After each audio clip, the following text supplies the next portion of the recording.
Welcome to Quantum Meets Spirit. These are audio chapters from my book 8. This chapter, Mind, looks at how thought patterns shape addiction, anxiety, and recovery, and how changing perspective can change everything. Chapter 2. Mind.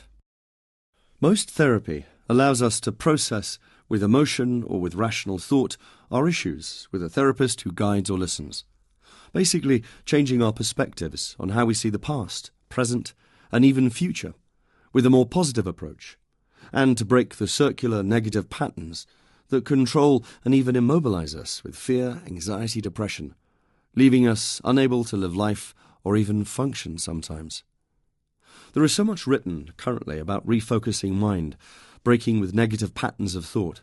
The most simple process is in 3 stages. The first is to find out why you need to change. It will become painful if you don't, or the rock bottom analogy with addicts, or simply the desire to move from the mundane to the successful. Then step 2 is to break with negative patterns. And finally step 3, to replace them with the positive thoughts about your past, present, and then and therefore future. The real success, no matter what approach you use, whether psychology, spiritual, or even physical exercise, or all 3, is to do it or them consistently and with strong emotive intention to change. So how to move away from self-destructive thought patterns? To re-educate our conscious thoughts and subconscious thoughts on how to see the world and ourselves and other people. To my mind, the physical and spiritual are intrinsically linked. To focus on just the mind would suggest we are somewhat simple creatures, led only by brain matter and thought. On the physical plane, the brain is the computer, and the repetitive patterns of thought are the uploaded software, which can be slowly changed or upgraded with new thought. I also believe that thought, in the sense of mind, or new thought, lies outside the body in the spirit realm. However, the purpose of this chapter, and where I want to focus, is how we realign old thoughts or align new incoming thoughts to serve us, and not delay or betray our very experiences and time here. The idea of plasticity of brain function has been around for a while.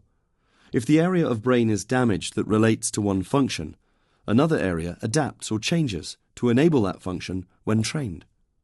The idea that the brain can rewire itself simply means that the connectivity with brain cells is either weakened or strengthened depending on input to the brain. The more engaged and active we are, the more we can perceive and understand our world around us. It's almost like re-educating yourself in order to be better able to perceive how you can move from negativity to happiness and positivity. In fact, ignorance is not bliss, but quite the opposite here. Some will always think that we are a bag of biological matter with a brain that instructs everything. Well, I think it's clear in most leading areas of science and spirit that those ideas are self-limiting in the very comprehension of what and who we are. Even from the simple observation that the body itself has forms of intelligence that keep us functioning. What is mind? The brain serves as the organ to direct functionality around the body, and even the heart has some neurons to function. Not to give a biology lesson where I'm unqualified, but simply put, there is an operational function of the body and conscious thinking in terms of decision-making which affects body and mind. Then we progress to more complex contemplation of ideas and memory, and even projected thoughts into the future. We can think, and yet we can think about those thoughts or emotions. We can experience, and we can observe the experience or thought. This is called mind. Our minds, through thought, are linked to our souls, our higher self. Here, all the ideas of intention that move to creating our world evolve. The mind is where we create our inner world and how our outer world is affected by our very perception of it. Through how we experience it, and then of course, as regards quantum ideas, how we actually attract and create what we draw to ourselves.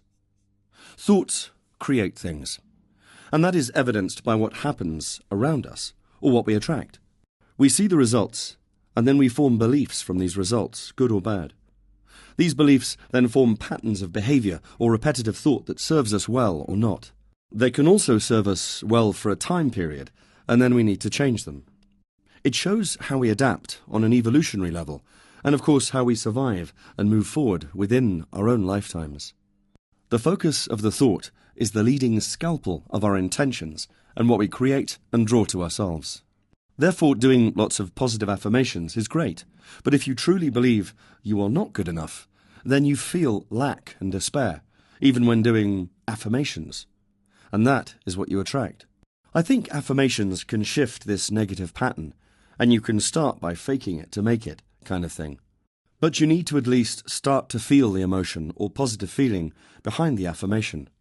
And you have to consistently exercise your mind in affirmations and positive visualization to start to re-guide the belief or entrenched thoughts. As you see results, you will feel more empowered to carry on.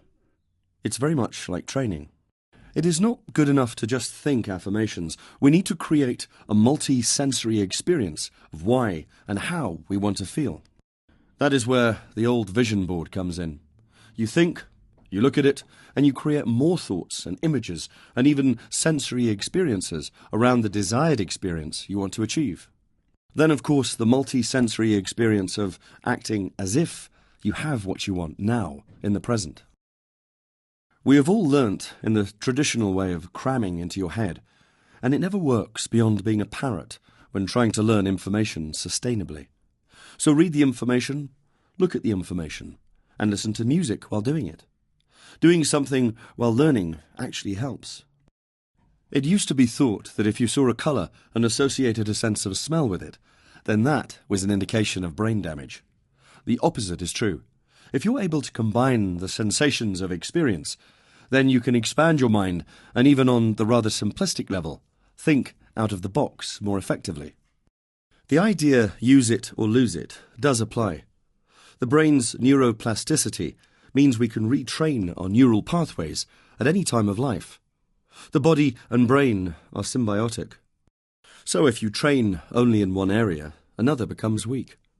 So the obvious solution is to train the whole body, even when mastering a skill that utilizes only a few parts of the body.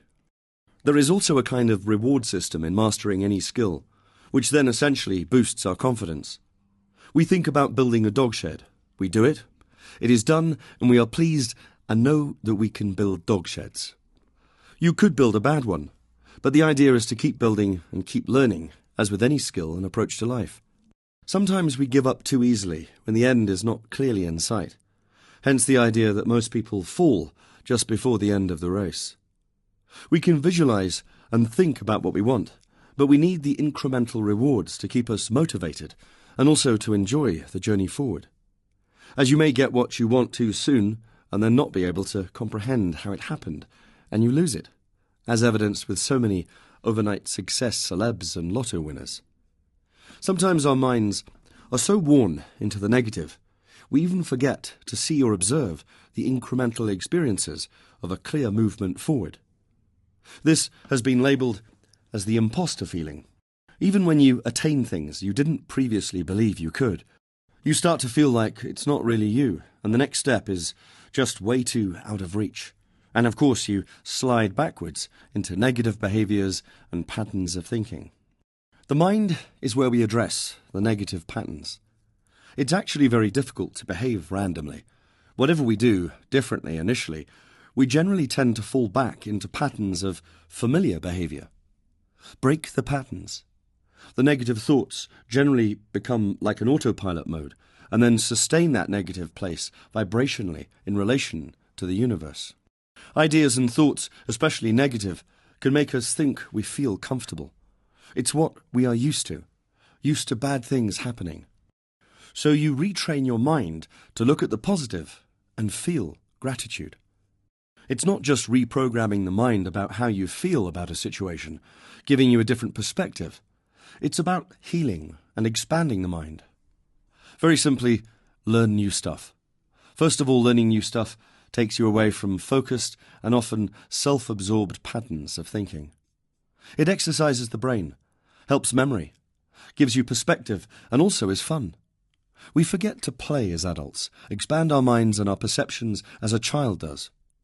When we self-medicate, we think we're being free, but after a long time we realize it's just escape.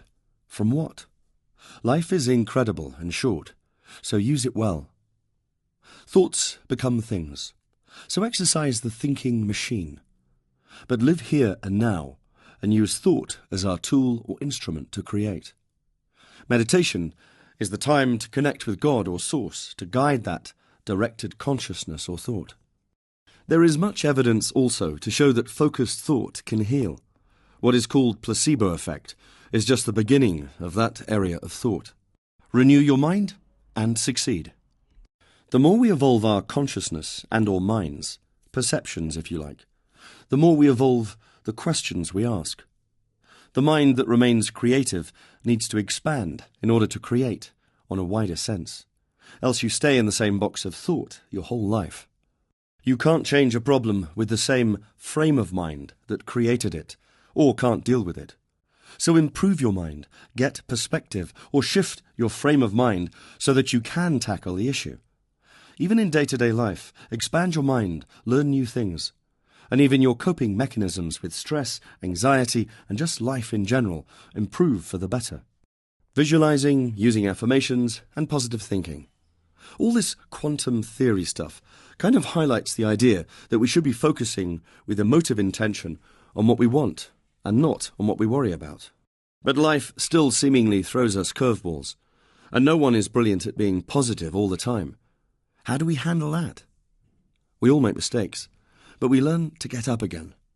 The problem is us judging ourselves harshly and being worried what other people think. What other people think of me is none of my business. How many times have you fallen? Does it matter if you keep picking yourself up? Who is going to throw the first stone? We all know the stone throwers are generally the ones trying to hide from their own mistakes by blaming someone else. Particularly the religious fanatics. In their minds, you stop sinning, and that's an end to it. We're human. We strive to be better, not perfect. If you think you're perfect, then you're bunking with the red bloke with a pointy fork. There will always be others who are better at certain things, who have done more, who seem more blessed. Looks, talent, opportunity, the list is endless. But God made each of us for a purpose, and so we are exactly the right person for that purpose. No one else can do it. The resentments we hold on to hold us back. The mistakes we make are just a journey to get to the right place, if we choose to learn from them and not dwell in them. Self-doubt, self-punishment, guilt and shame are what will stop you from living the life God intended for you. Ask forgiveness and forgive yourself, and move forward and create a better life from now. So who is still throwing stones or judging now? No one worthy of your attention. Change your perspective, what you focus on, and your very vibrational frequency will change, and so will your life. My creative thoughts are generally sparked when I change my frame of thinking. If you want to write a sci-fi novel, go to the zoo. Do something different to spark different thinking, original approach. I realized my memory wasn't great after years of addiction. So I started learning dozens of Shakespeare speeches. Not only did neural pathways start to ignite, my mind became clearer, my cognitive functioning and imagination started to become more expansive. I said to a bunch of AA members once that we're all geniuses, but blocked in our paradigm of negative thought. Clearly, they all thought I was nuts. But as I have stated before, it follows you cannot change your mind with the same mind that created the problem, unless that mindset changes. So with this idea, I expanded my mind with learning, investing time in dozens of books on mind, positive thinking, looking at pre-Raphaelite paintings or any art, and learning things around quantum theory. Feeding the creative area of mind, but with the discipline of doing it every day, like going to the gym. Gradually, my mind was able to process faster and more expansively in a completely different or opposite area, which was my stuck negative frame of mind.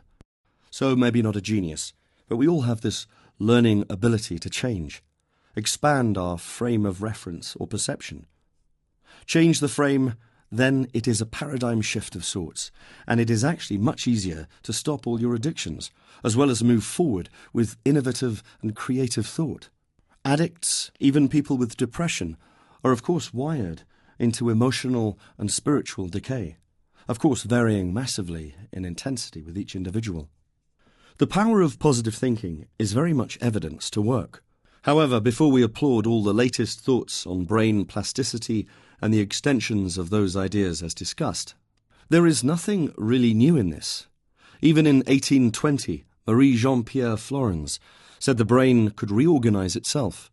So ideas are not always new. Just what is finally popular or accepted sometimes becomes the norm. I am sure it will be the same with ideas that our very consciousness or spiritual mind guides matter, and therefore the very brain and body health, which is the avatar through which the thought is stored and directed. We are quite vain in our discoveries and notions in this century, and yet without creating futile and cruel experiments on puppies and rabbits, there has been a knowledge of all this for thousands of years in different cultures across the world. Even Shakespeare at least remarked on the areas of our conscious being, mind, brain, memory and heart, spirit, and differentiated them within his character portrayals. At the core of Lady Macbeth's trauma or deep depression, Macbeth asks the physician to help her by treating these areas. It suggests an understanding that deep depression is at the heart of trauma, linking heart, spirit, with brain and memory, 600 years before modern psychology. Canst thou not minister to a mind diseased? Pluck from the memory a rooted sorrow, raise out the written troubles of the brain, and with some sweet oblivious antidote, cleanse the stuffed bosom of that perilous stuff which weighs upon the heart.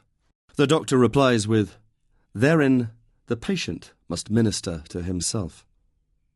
This line is almost a statement from Shakespeare indicating that to heal you must start with your own thoughts, which is exactly what we have finally come to realize in our time. Doctors then and now, medicine and psychology is all of course helpful, but until we start to believe we are able to get better in our minds will remain in discomfort. The meds, the psychology, is a bridge to us understanding that we can heal and finally get off the therapy boat when we start to live or move forward with our thoughts. We do continue to learn. Of course, patterns of behaviour are created, and we have to sometimes work hard to break negative patterns and go back or instill what we really want or want to attract by our thoughts and behaviours. But we can, by how we choose to think, and of course how we behave, which creates results that instruct our thoughts to repeat being positive. Our new behaviour and our new perception of environment will assist us to construct new structures of thought patterns in our minds. How does this relate to soul or spirit? Our brain is the control centre of perception and learnt experience. But in spite of that, we can change because we have insight, and the leading edge of our guiding thought is spirit. That then directs our focus, which creates the patterns that are most useful, most positive, most efficient to our ongoing life in this journey.